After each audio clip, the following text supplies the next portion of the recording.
নমস্কাৰ সকলোকে স্বাগতম জনাইছোঁ। আজি আমাৰ এই চেঙামাৰী উচ্চ মাধ্যমিক বিদ্যালয়ৰ এই আমাৰ মুকলি ঠাইটুকুৰালৈ আপোনালোকক স্বাগতম জনাইছোঁ।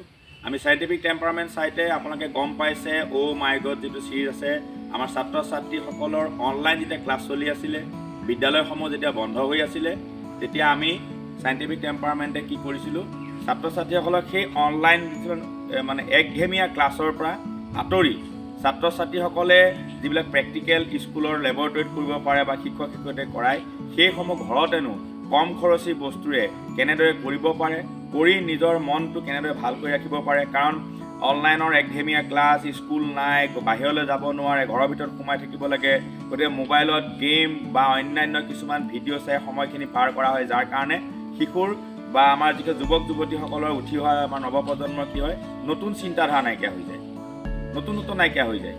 আগতে এই চেঙামাৰী উচ্চ মাধ্যমিক বিদ্যালয়ৰ পৰাই কিমান প্ৰকল্প, কিমান মডেল ৰাষ্ট্ৰীয় পৰ্যায়লৈ গ'ল, কিন্তু যেতিয়া বন্ধ হৈ পৰিলে, নতুন চিন্তা নাইকিয়া হৈ পৰিলে, মোবাইলত থকা সেই ভিডিঅ', গান, ডান্স এইবিলাক চাই থাকোঁতে সময় নষ্ট হৈ গ'ল।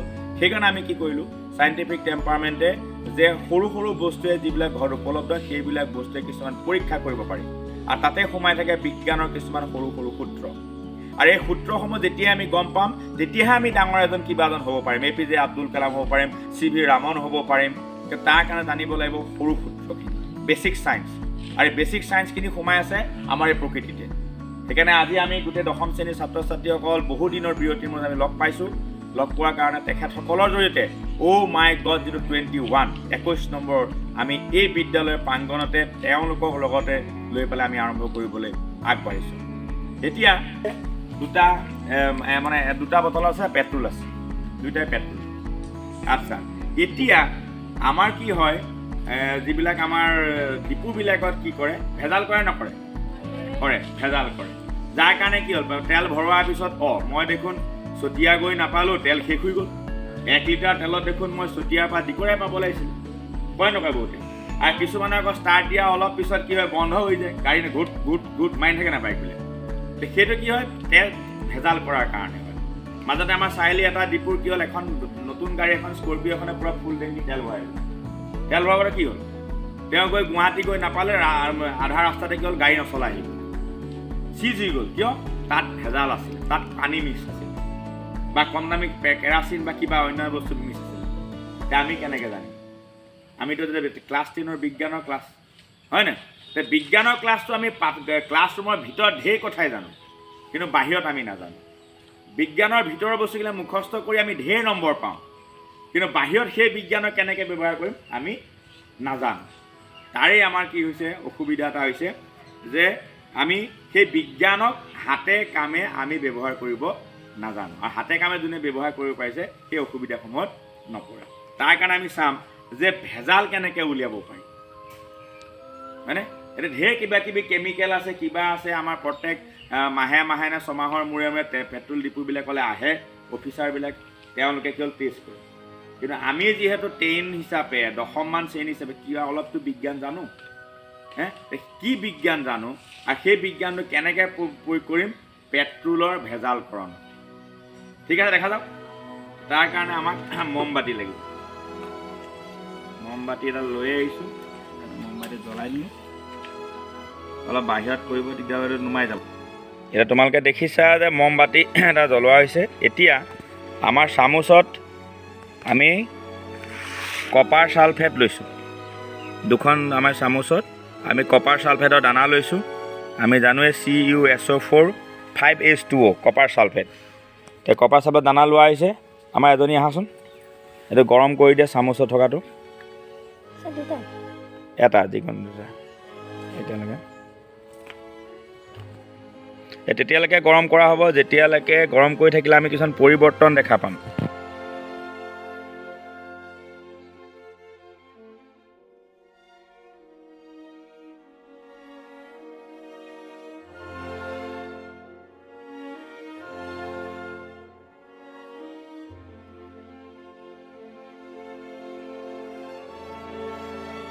এয়া চাওক, আমাৰ ইতিমধ্যে ছাত্ৰীসকলে এখন কৰিলে, তাত ব্লু ভিট্ৰিয়ল যিটো হৈছে পূৰা আমাৰ বগা হৈ পৰিলে দানাখিনি।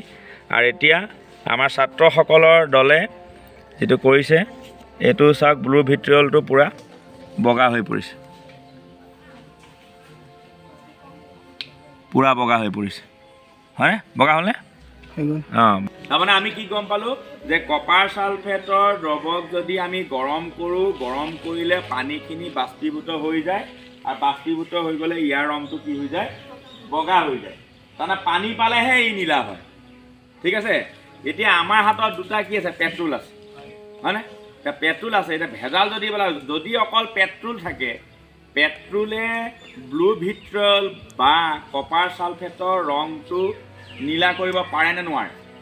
যদি পিয়'ৰ পেট্ৰল হয়, পিয়'ৰ পেট্ৰলত পানী থাকিব নে নাথাকে? নাথাকে। আৰু পিয়'ৰ ডিজেলেই হওক বা যিয়ে নহওক, যিকোনো পিয়'ৰ মিঠাতেল, পানী থাকিব নাথাকে? যদি বস্তুটোত পানী নাথাকে, যিটো পিয়'ৰ হয়, পানী নাথাকিলে ইয়াৰ ৰংটো বগাই হৈ থাকে, হয়নে? আৰু যদিহে তাত ভেজাল কৰি পানী মিক্স কৰা থাকে, যেনেকৈ তুমি 5 লিটাৰ পেট্ৰল কিনিলা, তাত যদি 2 লিটাৰ পেট্ৰল থাকে, 3 লিটাৰ পানী থাকে, তেতিয়া ধৰিব নোৱাৰি, পাৰি জানো? কাৰণ যেতিয়া তুমি টেংকি তুমি ক'বা যে দাদা মই 5 লিটাৰ তেল ভৰাই দিম, তুমিতো চিধাই গৈ কি ডিপুলৈ গ'লে টেংকিটোহে খুলি যায়, তুমিতো চাই থাকিলেও গম নোপোৱা। এতিয়া চাই থাকিলে গম পায় দুটাটো একেই, হয়নে? এতিয়া থৈ দিলেহে তেল আৰু পানী বেলেগ হ'ব।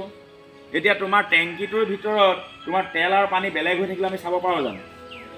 মই এতিয়া আমাৰ ৰিম্পিৰ হাতত থকা বগা কপাৰ ছালফেট যিটো কৰিছিলোঁ, তাত আমি পেট্ৰল দি দিম। একে ওচৰলৈ গৈছে ধুনীয়াকৈ। অঁ, দিয়া চাওঁ, কিবা পৰিৱৰ্তন হৈছেনে? নাই হোৱা।